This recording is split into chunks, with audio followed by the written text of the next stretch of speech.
A warm welcome back onto the program. It's still the conversation here on Lagos Television. Of course, today we're taking a look at the soaring cost of tomatoes and pepper.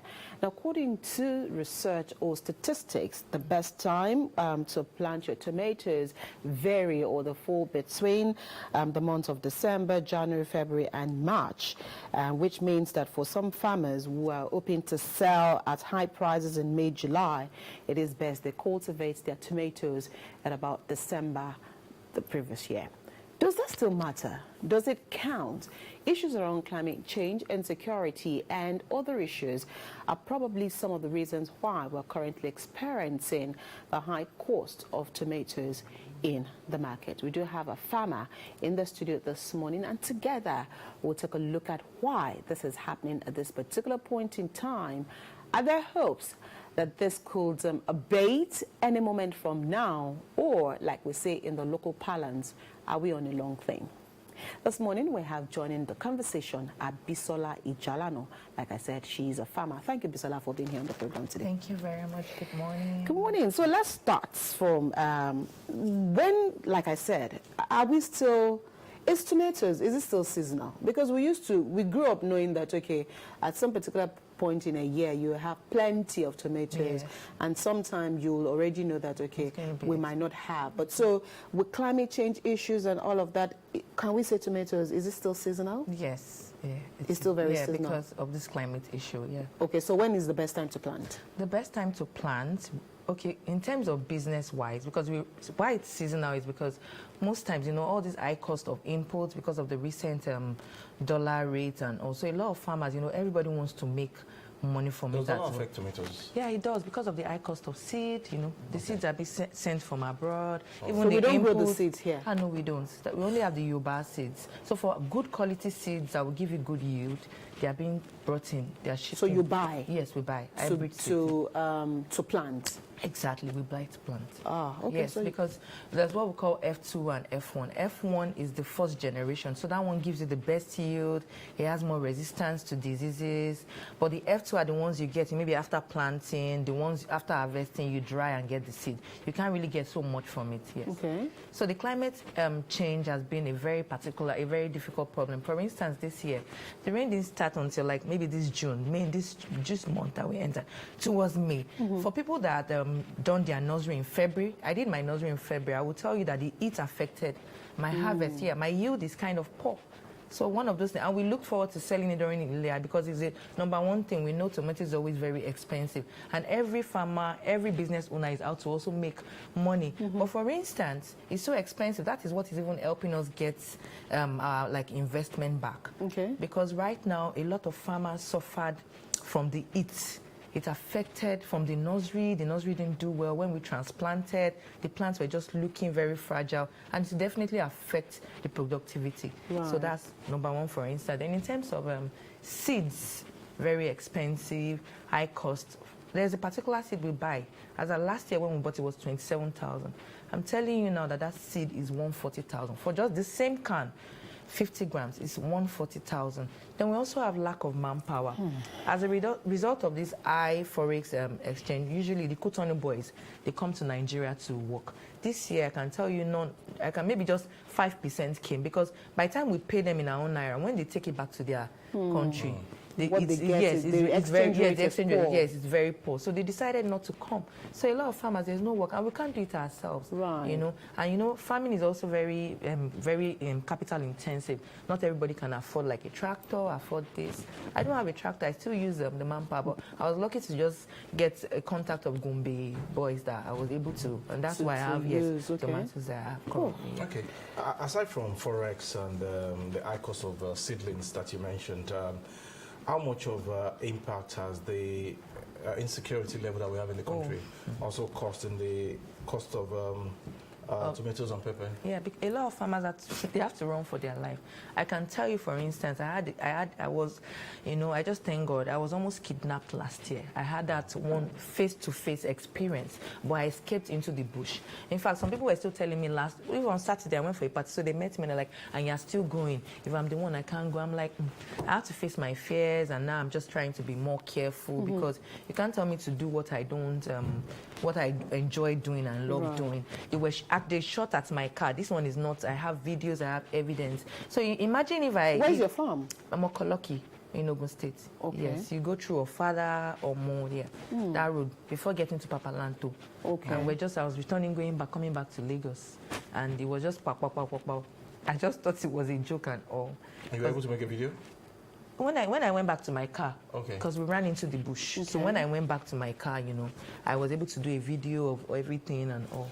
I couldn't make a video when the when it was going because I had to that was a factor, insecurity. Yes, insecurity. So a lot of farmers, they have to just, life first comes first. It's not everybody that is still bold enough to face it. Some of my friends still tell me that Abisola, you're still going for long, stuff like that, basically. Let's quickly backtrack a bit and go back to what you said earlier, manpower. Yes. I mean, like you said, you didn't have much of the Cotonou boys coming this year. Is that because of proximity to the border, or is it that we do not have people who can engage in farm, you can use as farm hands in Nigeria? Well, basically, most people are looking for the fastest way to make money, So most of our youth are more enlightened, like they just want to look for another means to make money. I don't want to see... They see that as dirty work. Yes, so I don't want to say otherwise. So but those boys there, that's what they are ready to work and ready to do it. Most times when we use our people, they also work, but it's not like us much as the other Cotonou guys do. But since this the FX and stuff exchange rates, we don't actually have them. So we're still trying to make do. Maybe for instance, if we were to use maybe 5 Cotonou boys to do maybe like 1 acre or so. Now you might be needing to employ maybe a Nigerian person. That you might need like 8 people. Yeah, exactly. So those are one of the factors. It's a way of saving costs. Yes. Okay. The challenge of moving your goods from the farmland to where you're going to sell, how easy is it in terms of road, access to road, transportation and everything? Okay, well, basically, for people, some people have trucks, even though we know Nigerian roads are not so fantastic, but we definitely need to move our goods. And that's one of the things that even affects the northerners, because it's a very it's a long distance coming to the west, bad roads and all, It will be very fantastic if we have dedicated railways that will be used to carry the goods down. Then also insecurity also comes in because, sometimes most of them are even attacked, And for instance, the high cost of fueling. So after we harvest, now taking the goods to the market, the costs at which those transporters, how much they charge sometimes, by the time you calculate it, you realize that from what you're even growing, you're not making so much profit because the profit is already going to other things. Exactly. Transportation has taken. So, I mean, you are a farmer and of course you farm in tomatoes. So when you... I'm trying to see how best this question will come out. So the tomatoes that you plant are definitely not the Yoruba tomatoes, because again we have the Yoruba tomatoes, we have the Hausa tomatoes. Yes. So which breeds do you plant? I do the hybrid. Okay. Hybrid, yeah. For those ones, they last longer, they can stay more fresh. For 2 weeks without putting, or 3 weeks without putting into the fridge, you just put in an open air. It will still be as hard as it should be. Fresh and fresh, yes. Okay. So how do people differentiate some of these tomatoes? Even from saying it, you'll have seen how hard it is. Okay. The other ones, like water, before you know it is already spilling, and also that's how you know the difference. Then in terms of for farmers, the advantage of the hybrid seed is because the resistance to diseases. For instance, another factor that is affecting us right now is because there was a disease outbreak in the north.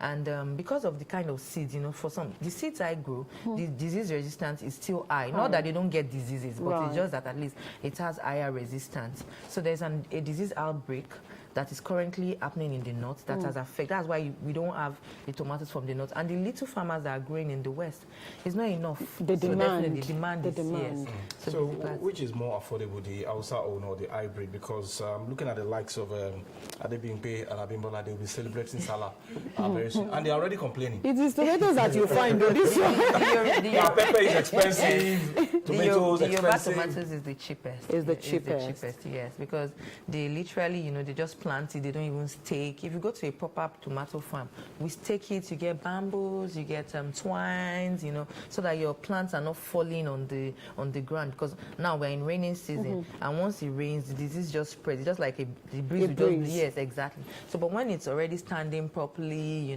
you've staked it properly, the leaves, you've pruned it, and that's where knowledge also comes in. We need to also, there should be knowledge sharing, the sensitizing of those local farmers that this is what and what to do. Okay. So basically, that's it. So again, at this particular point in time, I'm not sure anybody is particular about Hausa tomatoes or Yoruba tomatoes. You just want to buy what is available, and a lot of people are. And now you just find maybe 4 or 5 pieces. Sometimes, depending on the size, 1,000 naira. Sometimes you. I can't even remember. Somebody said, I can't sell atarodo 200, and I'm like, but I don't need plenty. It's your choice. It's either you buy this or that. So, are we going to get out of this situation anytime soon? Especially because we again think that this could be seasonal. And so maybe now that it is raining, now that maybe by the end of July or August, are there prospects that it could be better? I wouldn't want to be negative, but I would just say let's just see as it goes. Realistic. Yes, realistic. But I don't think we are getting out of it anytime soon, because a lot, the capital to set up a farm and all, people have not recovered. A lot of farmers have not recovered from it. For instance, the heat resistance. A farmer that has taken loan and looking forward to a bountiful harvest. Climate is something that no one can control. Right. So a lot of them have gone into debt, trying to pay back, and they can't. So how do you expect them to now? Where do they want to find money from to go and cultivate so what I would again? to cultivate again. So what I would just encourage is maybe people start setting up home farms, just to cushion the effect. Try to home farms. They should enlightenment on, even if it's just a small garden, maybe just 2 stands of pepper.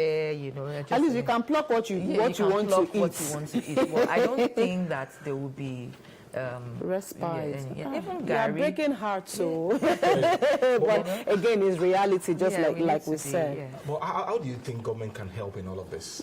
Versus pushing the effect? I think first thing first, apart from even giving loans at a very low interest rate or grants, I think knowledge is also very key. Because you can have money to do stuff, but if you don't have the knowledge, there's no how, it's just like you're just going to do it's just going to wait. So I way. think there should be more sensitization. They should look for, they should find maybe policies, groups to go and enlighten those local farmers what to do. Then they should be able to give subsidized prices for agro inputs. Fertilizers are expensive, although we are now clamoring on organic farming, even manure. A lot of farmers, where we get the poultry poo-poo, is so expensive now. It's very, very expensive, because that's the only way that it can be organic, because people can't even afford to buy fertilizers. Then even the poultry farmers, so most of them are also shutting down, because the maize for production is very, very expensive. So so a lot of, there are so many factors that just affect. It's just like a circle going round. So that's it basically. They should maybe give more loans, but I would clamor for more knowledge, because you can have money to do something, and if you don't have knowledge and you try it, the money is just going to be a waste. Right. Then after the knowledge, maybe after knowledge sharing, talking to them, this and this should be done. When you give the money, then you now give maybe fertilizers at a reduced rate. Farmers. Then even fuel. At least I'm aware that in the UK, diesel is being subsidized for farmers. If we can have opportunities like that in so there's really Nigeria. nothing farmers enjoy. No, we are not enjoying anything. Yes. In Nigeria. We're not enjoying Bank of Industry. Well, they give loans too, but the interest rate is also killing. Yes, it's also not. killing. And it's not even very easy to assess. So if they can make it easy to assess, then we also need machineries. For instance, for me, I'm ready to do as many acres as possible.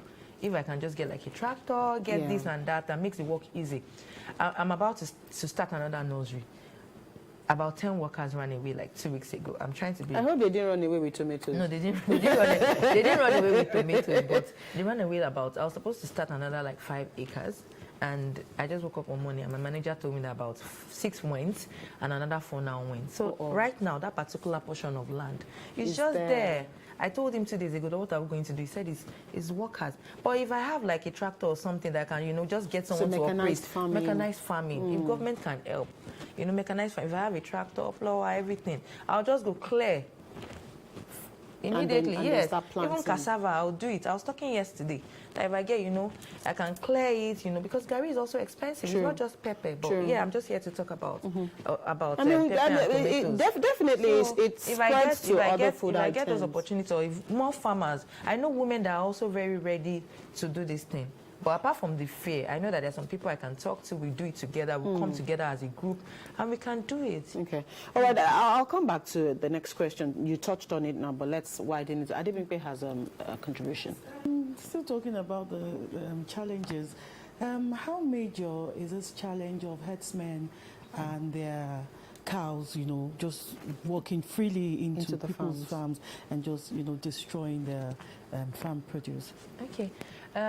It's actually everywhere, but I would say in the part of Ogun State I am, it's not as bad as it was. Although I learned that those people that tried to kidnap us were actually herdsmen. But now the road, they are now fixing it. I think Dangote is fixing that Mokoloki road to Papalanto. So, once there's development, it tends to, chase them away because the express is not like the bad road. I remember then the road was very terrible. But now once, the road is good, because they look for roads that are terrible, that you have to slow down. Yes. Then sometimes they still come. It also depends on, for instance, some of my farmers, they are Hausa, so they can speak the language to them, yes. Then it also depends on the community leaders, the way, they can liaise with each other. Then once this thing even happen, when they encroach your farm, make sure that you don't do like a battle thing with them. Let there be conversation. Sometimes some of them, yes, the dialogue, some of them tell their leaders and they are able to even pay the farmer back. But in a situation whereby there's like maybe a fight or you've gone to poison, yes, that's when maybe that fight and they come back to just attack or destroy farmlands. Yes. So earlier you talked about, or you mentioned collaboration. Yes. And so I'd like for you to expatiate on that because also sometimes people are scared that if they go into collaboration, then the profit will reduce, and but a lot of people have also talked about the fact that collaboration is the new currency. Yes, when you pull resources together, you put action together, you're able to achieve more. Yes. Is that also something that is achievable in the farm business? Yes, it is, but everybody, you have to make it very legal so that everything has to be written and documented in black and white, so that nobody comes and just say, this is me, this is what you told me. Everything has to be written, documented, so that in case of problems in the future, you'll be like, okay, this was what we agreed. If 10 people, maybe like 5 people, you have 5 good friends or 10 good friends. Maybe for instance, I have the knowledge, you come in with the funds, and there's a lawyer, because I wouldn't want to do anything without legal backing. Not about friendship. Although there are some things that, that is beyond someone, like the climate. So those are the things you also have to put into consideration. From the beginning, we have factors that are like this. The climate is from God. I can't control the rain. I can't control the sun. I can try and control diseases by making sure that we do the right thing, we prune at the right time, we spray our fungicides, maybe the organic fungicides, we spray the insecticides, we do the right thing at the right time to prevent, most of these stuff can be prevented if you also notice on time, So basically there should be understanding like that when situations like the climate come and so nobody's going to hold someone responsible that you said we're going to get, because that's the problem that happened. Most times they will come, they will have promised heaven and earth. Once you put 1 million naira now, 6 months time, you'll be getting these. Sometimes they are not being realistic. So you have to come together with a group of people that would understand that situation like this can happen. Integrity is also very key, but everybody will definitely be carried along as everything as it goes. Okay, maybe today we are transplanting. We've transplanted.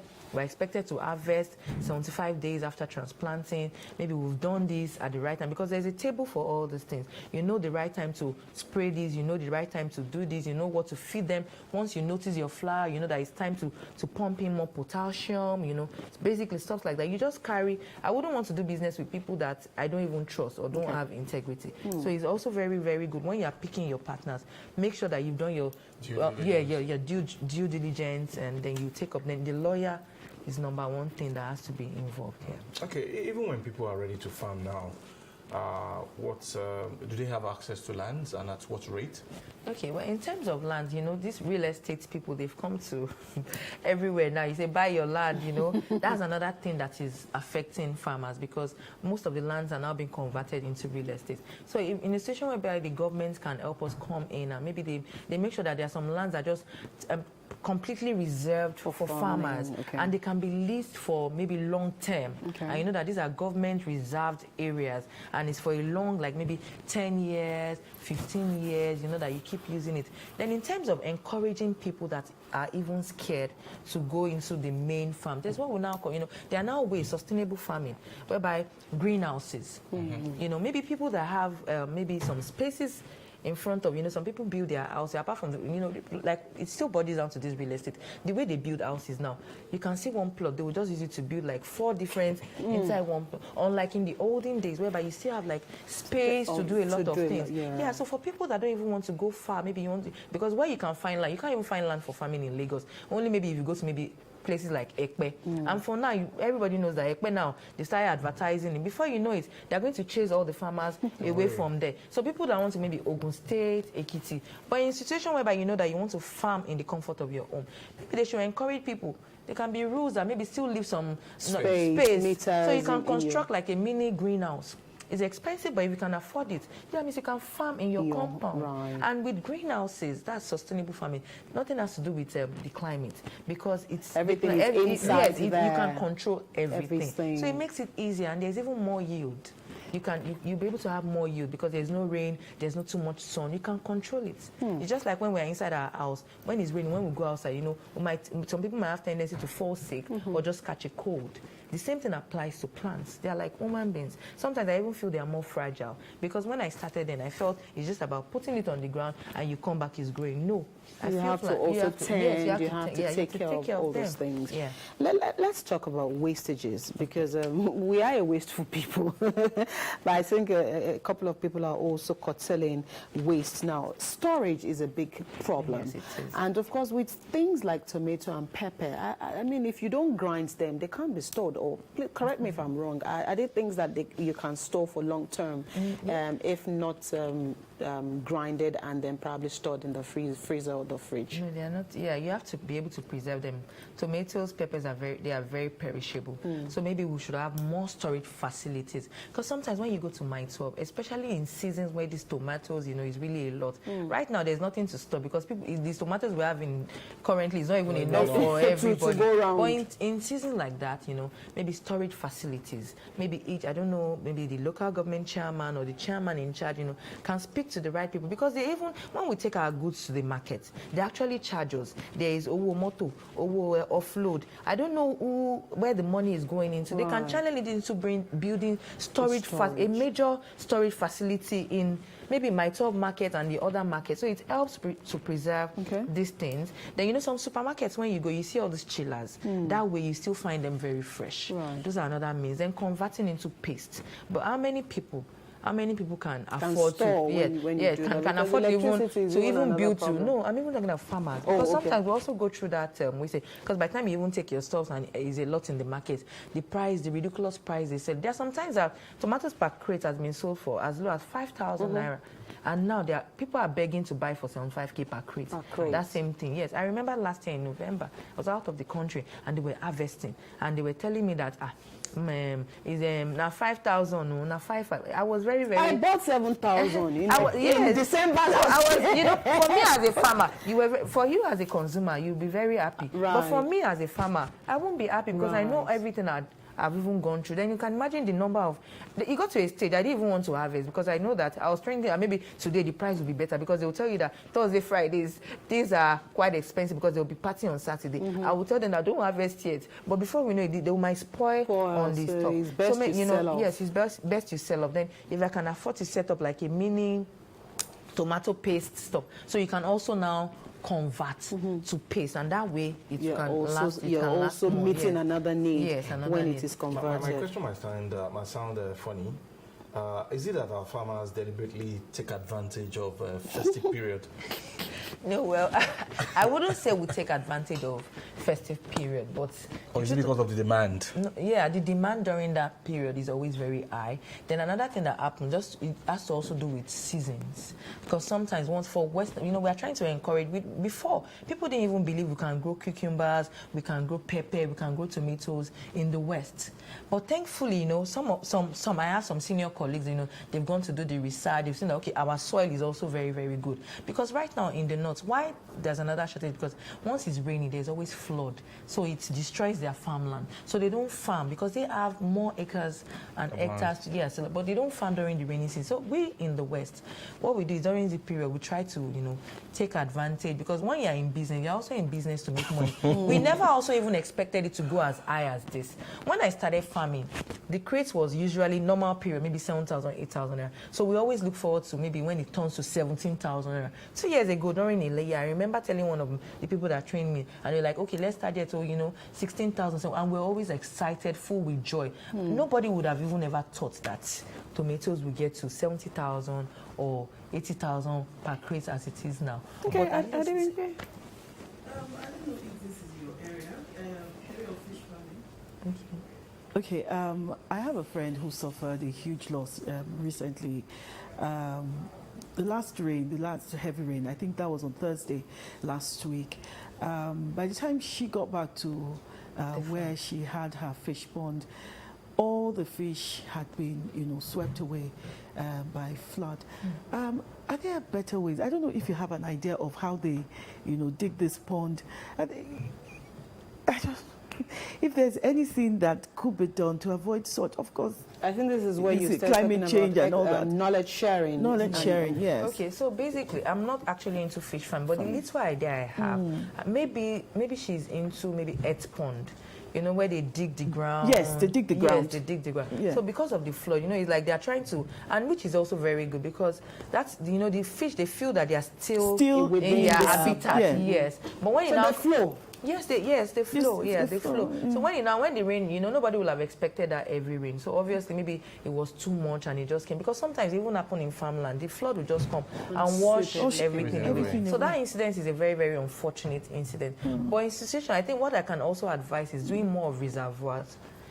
But the good thing about earthen ponds is that because the fish, they taste like, natural and everything. You can just throw others, which we advise people to eat healthy. Right. But, the reservoir system is another way to curb such situations. You need to construct like tarpaulin reservoir, big ones, and put. I'm sure with that, the flooding won't be because they are not like inside. Because I can imagine the flood, something is earthened in the ground. So when the water is even too much, it can even collapse. It can, the ground can collapse and open up. Right. The fish will just escape. But in terms of reservoir, I don't think that can happen. So that's one advice I can give. Is it possible that if that is done, perhaps during the rainy season, they can interchange where the fishes are? Maybe yes. Maybe because they actually bring. I've been to some fish ponds before. Sometimes they try to sort them so they don't eat each other. So maybe in situations like that, like knowledge sharing. Okay. Maybe when you know that it's raining season, although nobody knows how heavy the rain would be. Maybe when you know that it's coming raining season, you try to transfer your fish into the reservoir instead of Okay, would have to leave this conversation here this morning. Thank you so much, Abisola Ijalana, for coming on the program this morning. I hope it's been comfortable for you. Yes, absolutely. All right, so that's the much we can take on the conversation this morning. Ilaya is just a few days from now. Nobody should ask me for meat. I mean, but we are talking about peppers and tomatoes here. Don't go to it. What will you use to cook it? Even the ram says. Bring uncooked for me. Okay, we will see you after this short break.